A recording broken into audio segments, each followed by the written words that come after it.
En las vastas tierras de Egipto, la descendencia de Jacob, conocida como Israel, había florecido. Aquellos que llegaron como una pequeña familia se multiplicaron asombrosamente, llenando la tierra con su presencia y su fuerza. Esta prosperidad, sin embargo, no pasó desapercibida. Un nuevo faraón, ajeno a la memoria de José y sus servicios, ascendió al trono. Su corazón se llenó de temor ante el creciente número de israelitas, temiendo que pudieran unirse a sus enemigos en caso de guerra. Así, concibió un plan para someterlos y frenar su expansión. La opresión se cernió sobre el pueblo de Israel. Capataces despiadados fueron impuestos sobre ellos, forzándolos a trabajos extenuantes. Construyeron ciudades de almacenamiento, Pitón y Ramsés, bajo el látigo de la servidumbre.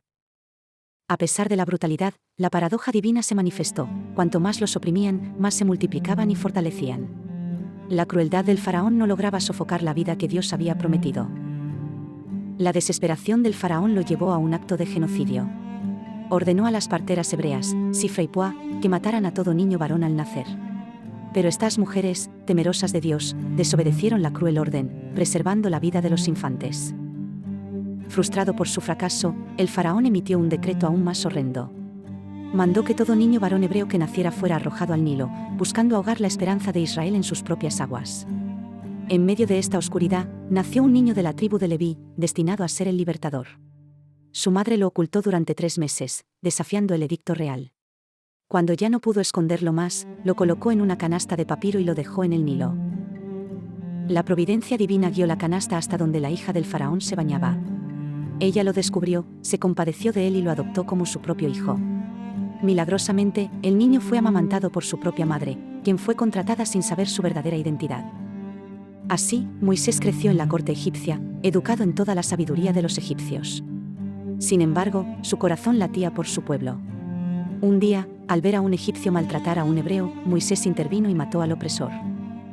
Al ser descubierto, Moisés huyó de la ira del faraón, buscando refugio en la tierra de Madián. Allí, encontró un nuevo hogar, se casó con Séfora y tuvo un hijo, Gersón, comenzando una nueva vida como pastor. Pasaron muchos años, y el clamor de los hijos de Israel bajo la esclavitud llegó a los oídos de Dios.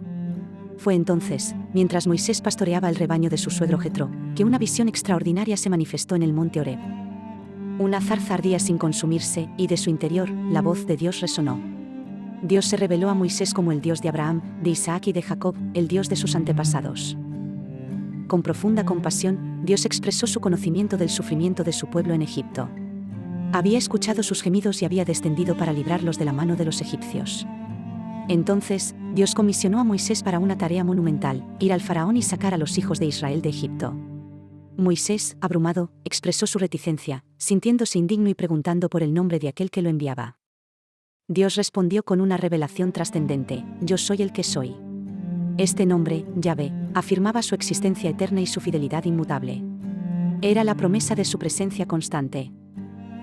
Para fortalecer la fe de Moisés y del pueblo, Dios le otorgó señales de su poder. La vara de Moisés se transformó en una serpiente y luego volvió a ser vara, demostrando la autoridad divina sobre la creación. Su mano se volvió leprosa y luego sanó instantáneamente, una señal de la capacidad de Dios para herir y restaurar, para juzgar y sanar. Además, Dios le prometió que el agua del Nilo se convertiría en sangre, una señal futura de juicio sobre Egipto. Moisés, aún vacilante, objetó su dificultad para hablar, su lentitud de lengua. La paciencia divina se encontró con la obstinación humana. Dios, en su sabiduría, se enojó, pero proveyó una solución. Designó a Aarón, el hermano de Moisés, como su portavoz, su profeta ante el pueblo y el faraón. Juntos, serían los instrumentos de la liberación. Con el corazón lleno de una mezcla de temor y determinación, Moisés regresó a Egipto, llevando consigo a su familia y la vara de Dios, el símbolo de su autoridad. En el desierto, se encontró con Aarón, y juntos se dirigieron hacia su pueblo. Moisés y Aarón informaron a los ancianos de Israel sobre el plan de Dios. Realizaron las señales divinas ante ellos, y el pueblo, al ver el poder de Dios y escuchar su promesa, creyó y adoró al Señor. La esperanza, largamente dormida, comenzaba a despertar. Con la fe del pueblo encendida, Moisés y Aarón se presentaron ante el faraón. Con audacia, le pidieron que dejara ir a Israel para celebrar una fiesta en honor al Señor en el desierto. El faraón, con arrogancia, se negó rotundamente. Desconoció al Señor y acusó a Moisés y a Aarón de distraer al pueblo de sus labores. Su corazón se endurecía ante la verdad divina. La respuesta del faraón fue una intensificación brutal de la esclavitud. Ordenó que no se diera más paja a los israelitas para la fabricación de ladrillos. Ahora, debían buscar su propia paja, manteniendo la misma cuota de producción.